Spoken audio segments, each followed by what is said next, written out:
بسم اللہ الرحمن الرحیم۔ محترم ناظرین، اگر آپ ماہ شعبان المعظم کے اس پرنور اور عظیم الشان مقدس مہینے کی انمول برکتوں اور سعادتوں سے اب تک محروم رہے ہیں تو بالکل مایوس نہ ہوں، کیونکہ اللہ تبارک و تعالیٰ کی رحمت کے دروازے توبہ کرنے والوں کے لیے شعبان کی ہر گھڑی میں کھلے ہیں۔ آپ نے بس ایک چھوٹا سا مگر انتہائی طاقتور عمل کرنا ہے کہ نماز عصر کی ادائیگی کے بعد نماز پڑھی باادب بیٹھے ہوئے قرآن کریم کی اس آیت مبارکہ کا ورد کرنا ہے، جسے تمام آیت کی سردار اور عظمت کا مینار کہا جاتا ہے۔ اس میں کسی شک و شبہ کی گنجائش نہیں کہ جو بندہ ماہ شعبان میں عصر کی نماز کے بعد اس مخصوص وظیفے کو اپنا معمول بنا لیتا ہے، اللہ کریم غیب سے اس کے رزق کے تمام دروازے کھول دیتا ہے۔ تمام بند دروازے اس طرح کھول دیتا ہے کہ عقلیں دنگ رہ جاتی ہیں، اور اسے وہاں سے نوازا جاتا ہے جہاں اس کا گمان اور سوچ بھی نہیں پہنچ پاتی۔ اگر آپ کی دلی خواہش ہے کہ آپ بہت جلد معاشی طور پر مستحکم اور مالدار ہو جائیں، رزق میں ایسی بے پناہ وسعت پیدا ہو جو نسلوں تک ختم نہ ہو، اور آپ کبھی زندگی میں کسی کے سامنے ہاتھ پھیلانے کے محتاج نہ رہیں، تو اللہ تبارک و تعالیٰ کی ذات پر کامل بھروسہ اور یقین مضبوط رکھ کر یہ عمل آج ہی سے شروع کریں۔ یاد رکھیں کہ جس طرح ماہ شعبان اللہ رب العزت کے رسول صلی اللہ علیہ وسلم کا خاص مہینہ ہے، اور اپنی فضیلت اور بزرگی میں رمضان کی آمد کا پیش خیمہ ہے، بالکل اسی طرح پورے دن کے 24 گھنٹوں میں عصر کے بعد کا وقت بھی انتہائی بابرکت اور قبولیت کی خاص گھڑی ہے۔ یہ وہ مبارک وقت ہے جب آسمانی فرشتے اپنے ڈیوٹیاں تبدیل کرتے ہیں، یعنی دن بھر ہماری نیکیاں اور اعمال لکھنے والے فرشتے اللہ تبارک و تعالیٰ کے پاس واپس جاتے ہیں، اور رات والے فرشتے اپنی ذمہ داری سنبھالنے کے لیے زمین پر تشریف لاتے ہیں۔ شعبان کے مہینے میں تو پورے سال کے اعمال نامے اللہ تبارک و تعالیٰ کی بارگاہ میں پیش کیے جاتے ہیں۔ فرشتے جب اللہ تبارک و تعالیٰ کی بارگاہ میں حاضر ہوتے ہیں تو وہ بندے کے آخری عمل کی گواہی دیتے ہیں۔ اگر بندہ اس وقت ذکر الہی، تسبیح اور قرآن کریم کی تلاوت میں مشغول ہو تو فرشتے وہی گواہی بارگاہ الہی میں پیش کرتے ہیں، جس کے نتیجے میں بندے کے رزق اور عمر میں خصوصی برکتیں لکھ دی جاتی ہیں۔ یہی وہ وقت ہے جب ہر دعا مستجاب ہوتی ہے، ہر حاجت روا ہوتی ہے، اور ہر مشکل کا حل غیب سے نکل آتا ہے۔ جو خوش نصیب اس وقت قرآن کریم کی سردار آیت کو پڑھ لیتا ہے تو مغرب کا سورج ڈوبنے سے پہلے پہلے اللہ تبارک و تعالیٰ کے حکم سے اس کے گھر میں برکتوں، سکون اور رزق کی ایسی بارش ہونے لگتی ہے جو تمام تنگیوں کو بہا لے جاتی ہے۔ یہ عمل نہایت مختصر اور آسان ہے، کیونکہ عصر سے مغرب کا وقت بہت کم ہوتا ہے اور نہایت تیزی سے گزر جاتا ہے۔ شعبان کا مہینہ غفلت کا مہینہ کہلاتا ہے، کیونکہ لوگ رجب اور شعبان کے درمیان اسے بھول جاتے ہیں، مگر آپ نے اس وقت کو غنیمت جاننا ہے۔ اگر آپ دن بھر کے مصروف 24 گھنٹوں میں سے صرف چند منٹ نکال کر یہ تسبیح 21 بار بھی نہیں پڑھ سکتے تو سمجھ لیں کہ آپ اپنی خوش قسمتی کے دشمن خود بن رہے ہیں، چونکہ یہ وہ کلام الہی ہے جس کے ذریعے اللہ تبارک و تعالی اپنے عاجز بندوں کو تنگی کے گڑھے سے نکال کر فراخی کے شاہراہ پر کھڑا کر دیتا ہے۔ شعبان المعظم کا ہر لمحہ اور ہر ساعت قیمتی ہے، مگر عصر کا وقت پورے دن کا سردار وقت کہلاتا ہے۔ جیسے تمام راتوں میں تہجد کی گھڑی اللہ تبارک و تعالیٰ سے لو لگانے کے لیے سب سے افضل ہے، جو بندہ اس روحانی حکمت کو پا لیتا ہے وہ اپنا ایک لمحہ بھی لوم یا فضول گفتگو میں ضائع نہیں کرتا، بلکہ اسی وقت میں اپنے رب کو راضی کر کے اپنی تقدیر کے سیاہ فیصلے بدلوا لیتا ہے۔ یہ تسبیح پڑھنے والوں کو معاشرے میں عزت و وقار، مقام اور روحانی سرداری نصیب ہوتی ہے۔ قرآن مجید میں اللہ تبارک و تعالی نے اس وقت کی اہمیت پر زور دیتے ہوئے صاف لفظوں میں فرمایا کہ اپنی نمازوں کی سختی سے حفاظت کرو، خاص طور پر درمیانی نماز کی جو کہ عصر کی نماز ہے۔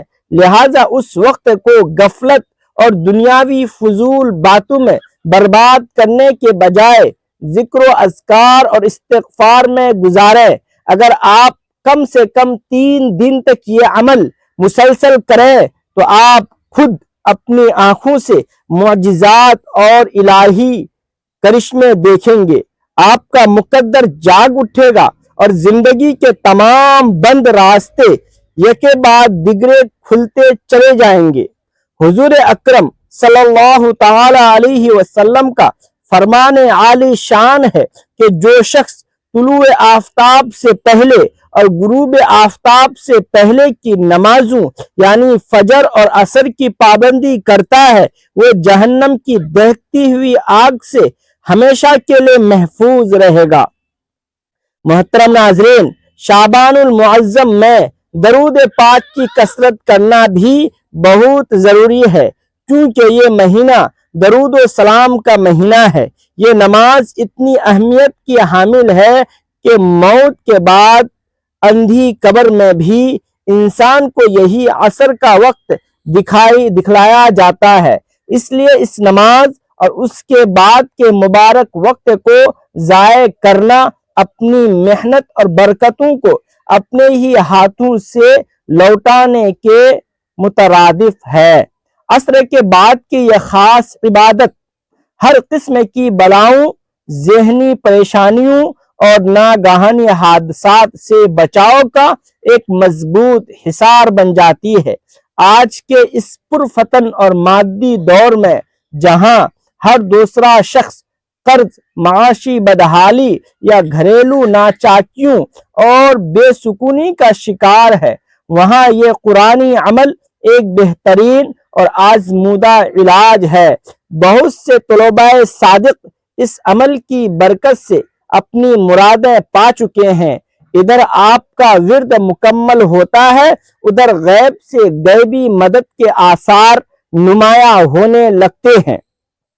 رزق کی تنگی اور تنگ دستی دور کرنے کے لیے سب سے پہلے 7 بار درود ابراہیمی پڑھیں، پھر اپنے مقصد کی پختہ نیت دل میں کریں اور نہایت عاجزی و انکساری کے ساتھ 3 بار اللہ تبارک و تعالیٰ سے گر گرا کر فریاد کریں کہ اے مالک الملک، کائنات کے اکیلے وارث، میری یہ مشکل دور فرما اور میری جائز حاجت اپنی رحمت سے پوری کر دے۔ یاد رہے کہ اصل دینے والی ذات صرف اور صرف اللہ تبارک و تعالیٰ کی ہے۔ یہ وظائف اور اذکار تو محض اس کے قرب تک پہنچنے کا ایک ذریعہ اور وسیلہ ہے۔ اس کے بعد قرآن کریم کی اس سورت کی تلاوت کریں جو سراپا رحمت اور خیر و برکت ہے۔ اس کی ایک مخصوص آیت کو پہلے 70 بار پڑھیں۔ یہ وہ کلام ہے جو سابقہ انبیاء علیہم السلام نے بھی تنگی اور آزمائش کے وقت پڑھا، اور اللہ تبارک و تعالی نے انہیں عظیم کامیابیاں عطا فرمائی۔ اس کلام میں اسم اعظم کی ایسی تاثیر ہے جو ناممکن کو ممکن بنا دیتی ہے۔ حضرت جریر بن عبداللہ رضی اللہ تعالی عنہ صحابی رسول ارشاد فرماتے ہیں کہ ہم حضور پاک صلی اللہ تعالی علیہ وسلم کی خدمت اقدس میں موجود تھے۔ آپ نے 14ویں کی رات کی طرف اشارہ 14ویں کی چاند کی طرف اشارہ کر کے فرمایا کہ تم اپنے رب کو عنقریب ایسے ہی دیکھو گے جیسے اس چاند کو بغیر کسی مشقت اور بھیڑ کے دیکھ رہے ہو، مگر اس دیدار الہی کے لیے ضروری ہے کہ تم فجر اور عصر کی نمازوں میں مداومت اختیار کرو، یعنی انہیں کبھی قضا نہ ہونے دو۔ شعبان میں اپنے اعمال کو سنوارو کیونکہ یہ رمضان کی تیاری کا مہینہ ہے۔ یہ تسبیح دل کو وہ سکون اور روح کو وہ جلا بخشتی ہے جو دنیا کی کسی مالیت میں نہیں۔ جو پہلی آیت آپ نے 70 بار پڑھنی ہے وہ اللہ الصمد ہے۔ یہ اللہ کا ایسا بے نیاز اور شان والا نام ہے جس میں اس کی وحدانیت اور ہر حاجت سے بے نیازی کی جھلک نمایاں ہے۔ اسے پڑھنے میں محض چند منٹ صرف ہوں گے، مگر اس کے اثرات اور ثمرات ثواب دنیا و آخرت میں سایہ بن کر آپ کا سایہ دیں گے، ساتھ دیں گے۔ اس عمل کی برکت سے نہ صرف مال اور زر میں اضافہ ہوگا بلکہ لوگوں کے دلوں میں آپ کا احترام اور ہیبت پیدا ہوگی اور حاسدین و دشمنوں کے شر سے ہمیشہ کے لیے نجات ملے گی۔ ایک صحیح روایت کے مطابق سورہ اخلاص کی تلاوت قبر کے وحشتناک اندھیروں میں بھی روشنی کا مینار بن کر آتی ہے اور تلاوت کرنے والے کی شفاعت کرتی ہے۔ شعبان المعظم کا مہینہ وہ مہینہ ہے جس میں رحمتوں کے دروازے رمضان سے پہلے ہی کھلنا شروع ہو جاتے ہیں۔ اس کے نام میں شین سے شرف، با سے برکت، الف سے الفت اور نور سے نور مراد ہے۔ شب برات کی وہ عظیم رات بھی اسی مہینے میں آتی ہے جس میں تقدیروں کے فیصلے ہوتے ہیں۔ اس لیے جب آپ دعا مانگیں تو اس دوران 3 بار یا ربنا یا ربنا یا ربنا کا ورد کریں اور پھر اپنی مرادیں اللہ تبارک و تعالی کے سامنے پیش کریں۔ اس کے بعد سورہ کوثر کو 11 بار پوری توجہ اور مخرج کے ساتھ پڑھیں۔ اس ترتیب اور تعداد کو ہرگز تبدیل نہ کریں کیونکہ اعداد کی اپنی ایک کیمسٹری اور روحانی تاثیر ہوتی ہے جو خاص مقاصد کے لیے مقرر کی گئی ہے۔ اللہ تبارک و تعالی پر پختہ یقین اور کامل توکل رکھ کر جب آپ یہ عمل کریں گے تو کامیابی آپ کا مقدر بن جائے گی۔ بہت سے لوگ محض بے یقینی اور شک کی وجہ سے بڑی برکتوں سے محروم رہ جاتے ہیں، مگر آپ نے وسوسوں کو قریب نہیں آنے دینا۔ یاد رکھیے زندگی بہت مختصر اور ناپائیدار ہے اور ہمیں یہ بھی علم نہیں کہ ہمیں زندگی میں اگلا شعبان المعظم یا رمضان المبارک نصیب ہوگا بھی یا نہیں۔ اس لیے اس سنہری موقع کو غنیمت جانیں اور اپنی دنیاوی زندگی کے ساتھ ساتھ آخرت کا دائمی توشہ بھی جمع کر لیں۔ اس وظیفے کے اختتام پر اپنے گھر والوں، اپنی جان اور اپنے مال کی حفاظت کے لیے یہ قرآنی اور مسنون کلمات ضرور پڑھیں۔ بسم اللہ علی نفسی و اہلی و مالی، تاکہ آپ کا سب کچھ اللہ تبارک و تعالی کی حفاظت اور پناہ میں آ جائے۔ اللہ پاک ہم سب پر اپنا خصوصی فضل و کرم فرمائے، ہماری تمام جائز دعاؤں کو اپنی بارگاہ میں قبول اور منظور فرمائے اور ہمیں بڑھاپے اور جوانی میں اپنے سوا کسی کا محتاج نہ کرے۔ آمین ثم آمین یا رب العالمین۔ ناظرین، اللہ تبارک و تعالیٰ سے دعا ہے کہ اللہ تبارک و تعالیٰ نیکی کی بات کو سننے، سمجھنے اور اس پر عمل کرنے کی توفیق عطا فرمائے۔ میرا سنانا اور آپ کا سننا اپنی بارگاہ الہی میں قبول اور منظور فرمائے اور ہمارا خاتمہ ایمان پر فرمائے۔ آمین یا رب العالمین۔ ناظرین، ویڈیو اچھی لگی ہو تو ویڈیو کو لائک کریں، دوستوں میں شیئر کریں، چینل کو سبسکرائب کریں اور کمنٹ باکس میں اللہ تبارک و تعالیٰ کے 99 ناموں میں سے کوئی ایک نام ضرور ٹائپ کریں۔ اب مجھے دیجیے اجازت، پھر ملتے ہیں اگلی ویڈیو میں۔ السلام علیکم ورحمۃ اللہ وبرکاتہ۔ اللہ حافظ۔